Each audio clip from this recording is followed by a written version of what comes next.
TTL behavior. In this video, I'm going to talk about TTL, but the TTL in the IP header. Maybe it's be surprising to you because this is the IPv4 over MPLS course.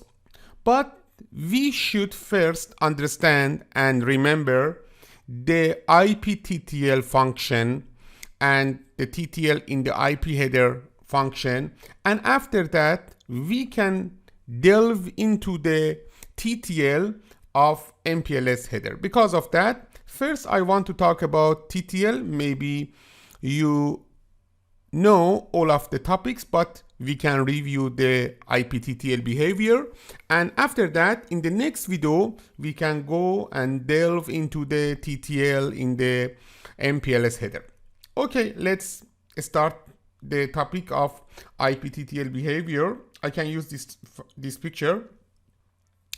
This is a scenario. This is a IP only. This is an IP only scenario. We don't have MPLS in this scenario, and I want to talk about the IPTTL behavior. You know that in the IP header we have a field that name is TTL. TTL or time to live. The time to live, to aliveness. Okay? And also you know that the TTL field is 8 bits length field.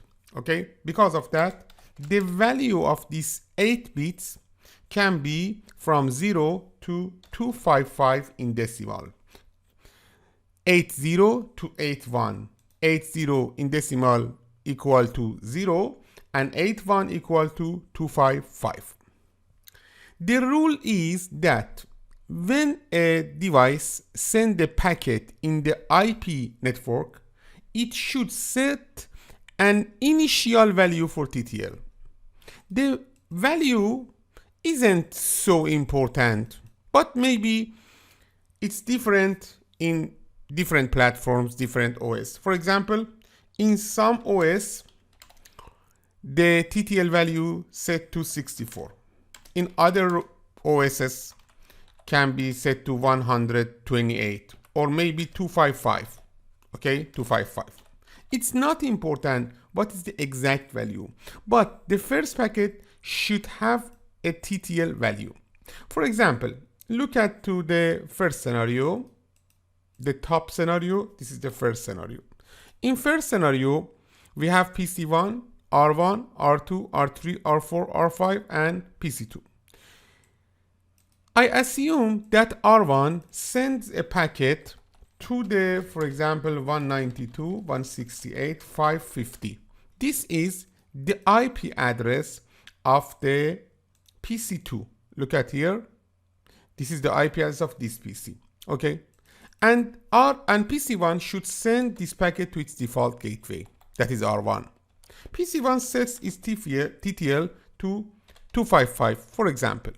The rule is when the packet is forwarded with one router, for example R1, the router when forwards the packet to the destination, from the destination to the destination and from the outgoing interface, it should decrement TTL1 number and send the packet to R2. Now TTL is 254. And when R2 sends the packet to the R3, it should decrement, it should decrease the TTL value to 253. And after that, R3 also decreases value to the 252. And then R4 sends this packet to the, for example, 251. And finally, R5 sends these packets to the PC2 with the TTL of 250. You can see that the packet now is received with PC2. And because TTL value decrements across the path, PC2 receives the packet with TTL 250. It's a normal operation because we don't have any loop in this scenario. This is a loop-free scenario. This is a loop-free pass. But assume that we have a routing loop in the second scenario. This is the second scenario, number 2. Okay?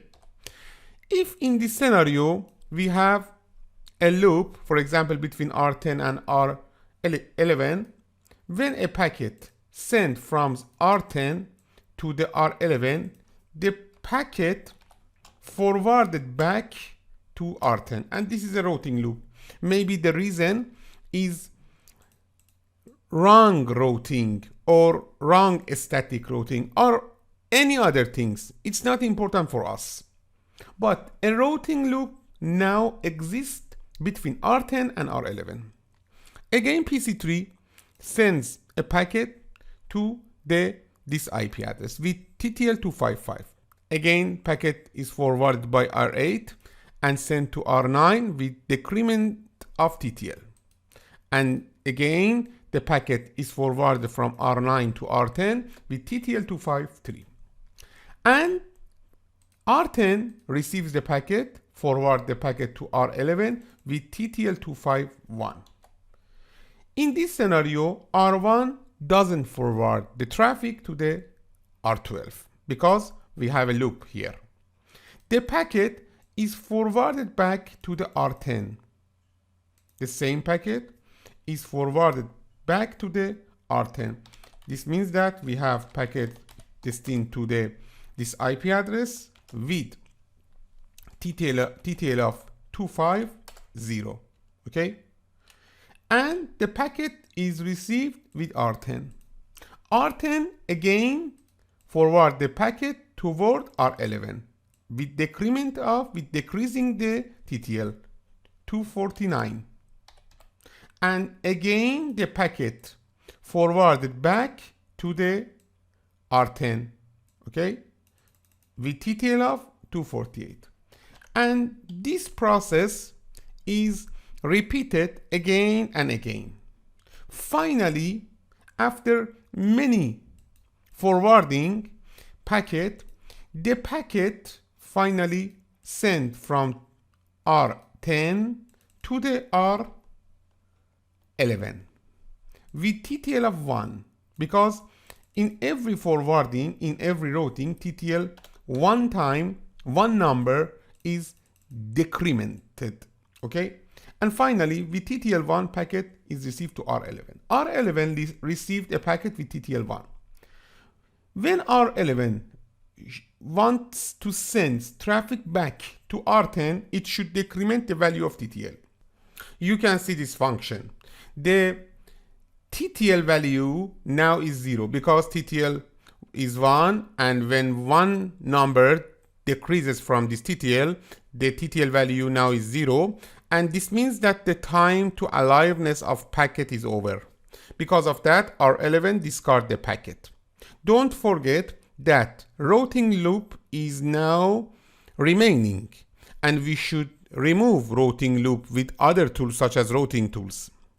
But the packet is discarded and doesn't go to infinity forwarding, okay?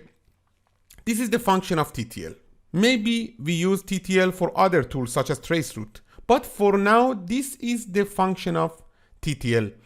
The TTL's function is discarding the packet that the packet is stocking in a routing loop.